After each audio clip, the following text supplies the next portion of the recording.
Sejarah Raja Tari Horan. Iya teman, Raja Tari Horan adalah anak dari Opu Datu Dalu yang lahir dari Opu Boru Sitompul. Tidak dapat dipastikan tempat di mana lahir Raja Tari Horan, tetapi diduga kuat bahwa dia lahir dan dibesarkan di perkampungan Opu Datu Dalu, daerah Porsea di sekitar Lumban Gurning.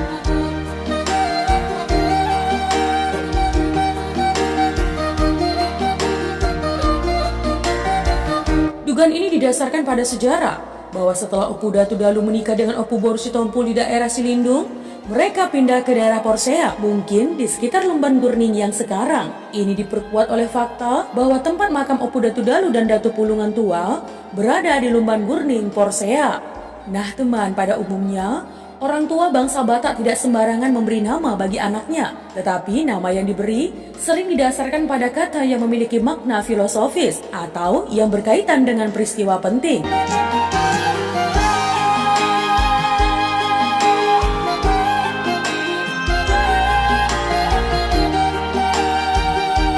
Asal kata dan arti nama Tari Horan tidak dapat diketahui pasti dan apa makna filosofisnya, akan tetapi lebih cenderung berkaitan dengan peristiwa penting yang terjadi dalam perjalanan hidup Raja Tari Horan. Apakah nama itu berkaitan dengan binatang Patihoran yang senantiasa bercahaya, menerangi kegelapan di malam hari?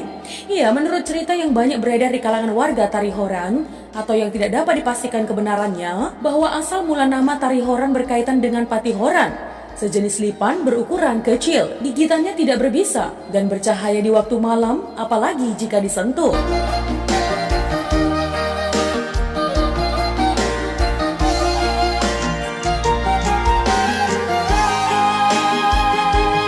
Konon ceritanya teman, binatang ini suka masuk ke telinga manusia, menggigiti bagian dinding telinga dan mau juga bertelur dan menetas di sana. Nah teman, pada masa remaja, di suatu malam si Raja Tari Horan sedang lelap tidur. Tanpa dia rasakan, seekor binatang Patihoran merayap mendekati telinganya dan masuk ke dalamnya. Setelah berada di dalam, Patihoran tersebut menggigiti bagian dalam telinga si Raja Tari Horan dan tiba-tiba ia terbangun karena merasa sakit.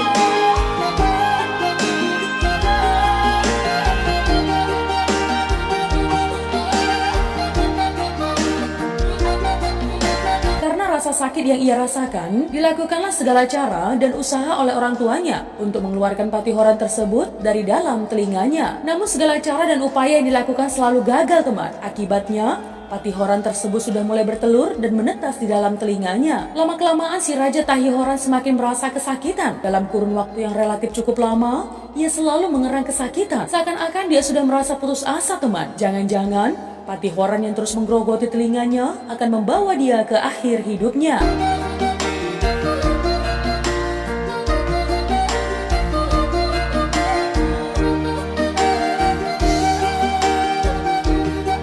Berita penyakit yang diderita si Raja Tari Horan tersebut telah tersiar kepada tetangga dan daerah sekitarnya dan telah menjadi bahan pembicaraan banyak orang. Maklumlah pada masa itu teman, belum ada dokter ahli THT seperti masa sekarang.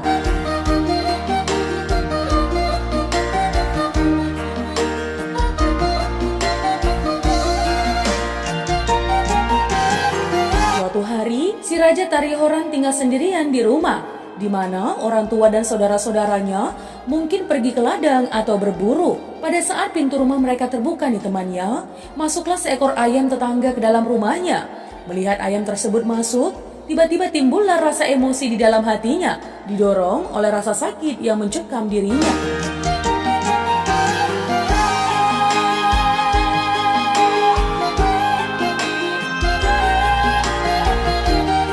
Disadari, ia mengambil sepotong kayu dan melempar ayam tersebut. Rupanya teman, potongan kayu tersebut tepat mengenai sasaran, sehingga ayam itu pun langsung menggelepar dan mati.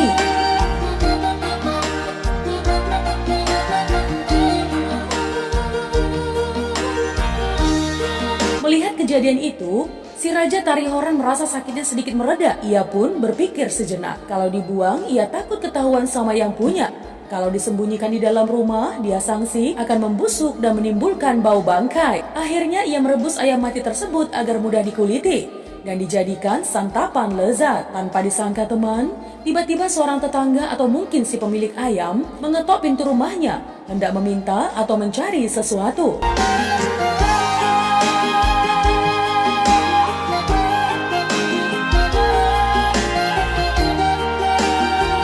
Si Raja Tarihoran merasa terkejut dan takut. Dengan tergesa-gesa, ia mengambil ayam yang baru direbus dan masih berbulu itu dan menyembunyikannya di bawah bantalnya. Lalu ia tidur dengan meletakkan kepalanya di atas bantal itu. Beberapa saat kemudian, bau ayam rebusan tersebut mulai menyebar di sekitar bantal dekat telinganya.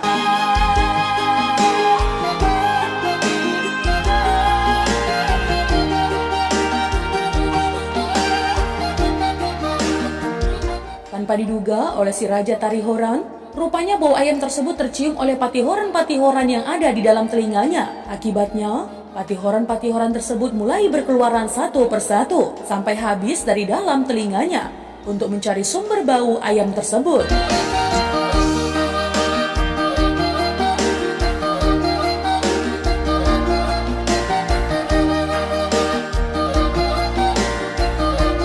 Sembari merasakan bahwa patihoran-patihoran itu sedang menjulur keluar dari dalam kupingnya, si Raja Tarihoran pun terkejut bercampur gembira. Seakan-akan ia merasakan jiwanya berlahan-lahan datang kembali ke dalam tubuhnya. Setelah semua patihoran itu keluar dari dalam telinganya, ia langsung bangkit dari pembaringannya sambil bersorak dan melonjak kegirangan. Hore, yes, aku sudah sembuh. Semua patihoran itu sudah keluar dari kupingku, katanya dengan gembira penuh sukacita.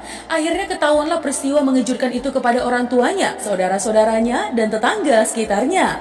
Sejak peristiwa itu teman, dia dijuluki si Raja Patihoran, yang selanjutnya disebut si Raja Tarihoran. Ya teman, pada zaman dahulu, ilmu kebijaksanaan yang dimiliki seorang ayah selalu diupayakan agar dapat diturunkan kepada anak-anaknya. Sebagaimana telah diceritakan bahwa Opu Datu Dalu memiliki ilmu kebijaksanaan yang cukup handal. Ia selalu berupaya menurunkan ilmu kebijaksanaan yang dimilikinya kepada anak-anaknya termasuk si Raja Tarihoran.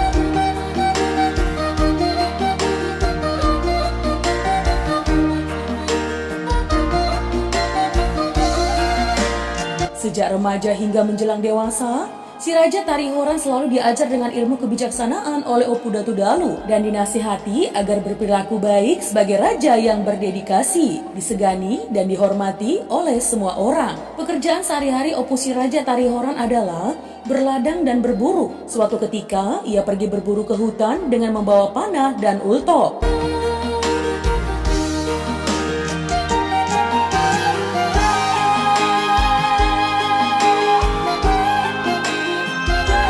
Waktu dia menelusuri hutan di sekitar Lumban Gurning, ia melihat seekor burung yang sangat cantik, kira-kira sebesar itik dewasa, berbulu putih bersih dan memiliki buluh yang menyerupai kalung keemasan di bagian lehernya. Rupanya burung itu adalah burung Patia Raja atau raja dari segala burung. Ia sangat terpesona dan tertarik melihat kemolekan burung tersebut teman, sehingga ia tidak tega untuk membunuh burung itu dengan ultoknya. Ya, ia bermaksud menangkap burung Patia Raja tersebut dan memeliharanya.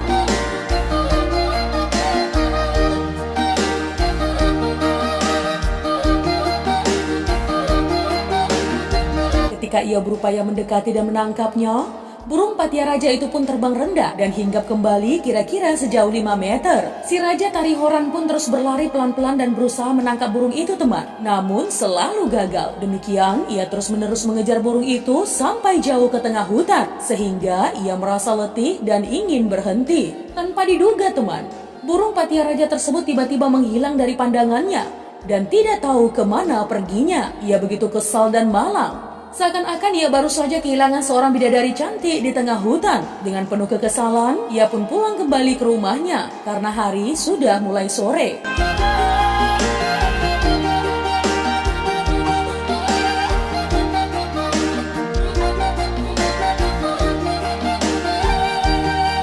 Sepanjang hari teman, ia selalu dibayang-bayangi oleh kecantikan burung Patia Raja tersebut. Nah teman, beberapa hari kemudian, ia pergi lagi berburu ke arah hutan tempat di mana ia menemukan burung itu. Dengan harapan mudah-mudahan ia akan menemukannya kembali di sana. Ternyata benar teman, ia melihat kembali burung itu hinggap dan bertengker di dahan pohon yang rindang. Si Raja Tarihoran pun merasa senang. seakan dia menemukan kembali bidadarinya yang hilang. Ia terus mempelototi burung itu sambil berusaha mendekat untuk menangkapnya, namun selalu gagal.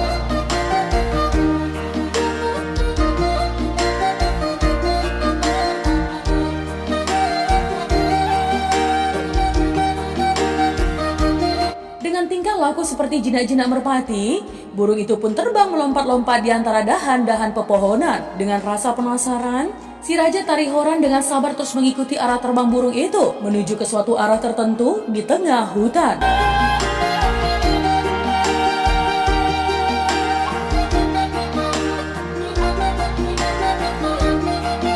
Sekalipun ia sudah sangat letih teman, ia tidak mau meniup ultopnya untuk menembak burung itu. Ia selalu berharap dapat menangkapnya dan memeliharanya. Namun setelah berjalan jauh di tengah hutan, tiba-tiba burung itu menghilang. Karena hari sudah mulai sore, ia pun kembali lagi ke rumahnya dengan penuh kekesalan.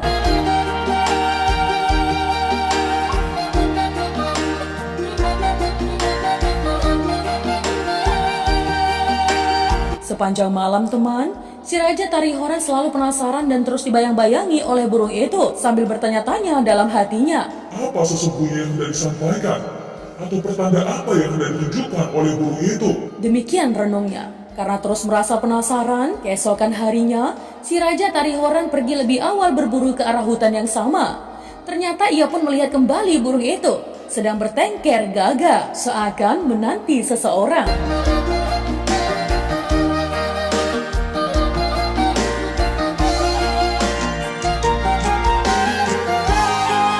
Dengan rasa senang dan penasaran, ia mendekati burung itu. Dan begitu sudah sangat dekat dan hendak mau ditangkap, burung itu langsung terbang dekat-dekat. Sambil melihat sekali-kali, ia terus mengikuti arah terbang burung itu. Tanpa disadari, rupanya si Raja Tarihoran sudah tiba di suatu perhutaan atau perkampungan di Lumbang Masopang, Porsea.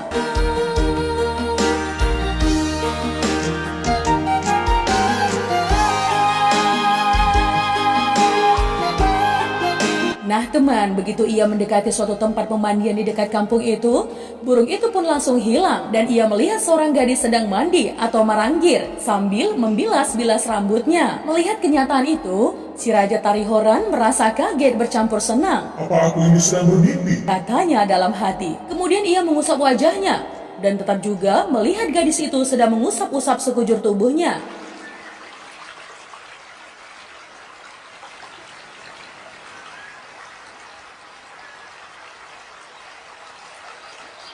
Oh, rupanya yang kulihat ini adalah benar-benar terjadi. Gumamnya dalam hati penuh gembira. Dengan jantung berdebar-debar dan dengan ekspresi malu-malu dan gugup, ia mendekati gadis itu. Horas, dihamu baru diraja.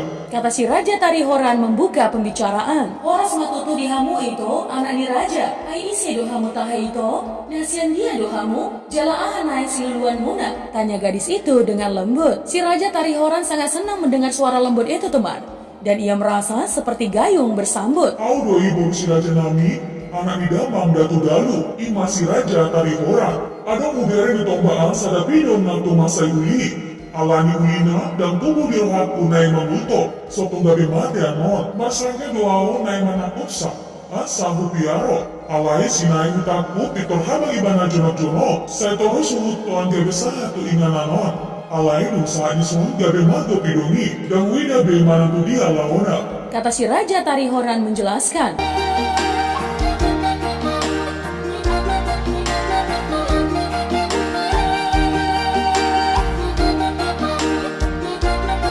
Daito anaknya Raja Nami, unang pola sa lulu rohamu nadisi. Ayaw do masuk pidongi lau menunggu hamu tu ingan anon. Asa bohi kita pajupang. Kata gadis itu dengan gaya memikat. Mendengar perkataan itu, hati si Raja Tarihoran pun sangat senang dan jantungnya pun semakin berdebar-debar. Hamu tahai ito, ise dohamu, jala borsian dia dohamu. Kata si Raja Tarihoran bertanya lagi. Hau ma boruni Raja marga si tompo, siran lumbang pasopangon. Nama goa si manintang nauli.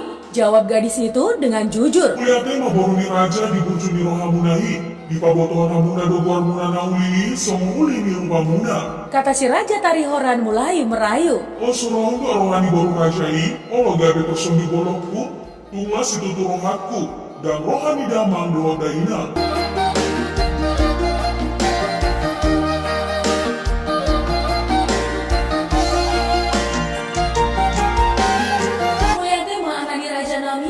Sesaut matutu songoni de dinukmi, alai adoro sajumolo mahita pabuahon tudamandoh dainang, asa una lulu rohana sida diau. Jawab gadis itu, sambil mengulurkan tangannya mengajak si Raja Tarihoran untuk meminta restu kepada kedua orang tuanya.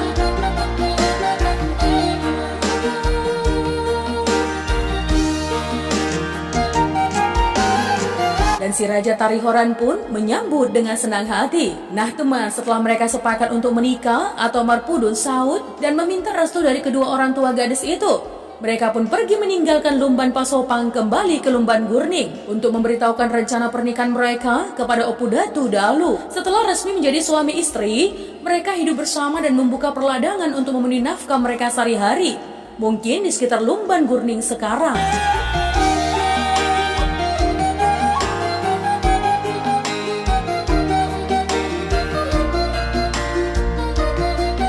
Lebih lanjut teman, tidak lama setelah pernikahan mereka, tumbuhlah kehidupan baru dalam rahim Opu Boru Sitompul. Dan setelah tiba bulan dan harinya, lahirlah anak pertama atau anak laki-laki bagi keluarga si Raja Tarihoran. Lalu diberi nama Raja Panapang. Tidak lama setelah kelahiran anak pertama teman, mengandung lagi Opu Boru Sitompul. Dan setelah tiba bulan dan harinya, lahir lagi anak kedua atau anak laki-laki dan diberi nama Raja Panggalele. Opu Boru Sitompul mengandung lagi. Dan setelah tiba bulan dan lahirnya, lahirlah lagi anak ketiga, juga anak laki-laki bagi keluarga si Raja Tarihoran, lalu diberi nama Raja Naduma.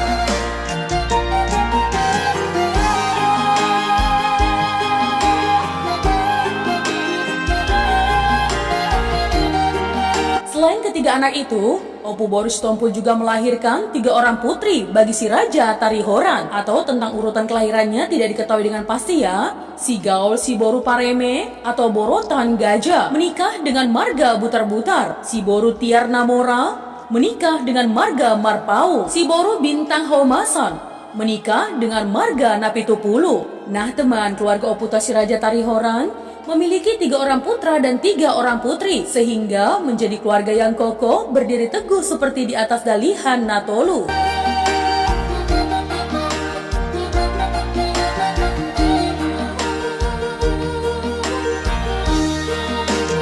Nah teman, itu tadi adalah sejarah Raja Tarihoran dan anak-anaknya.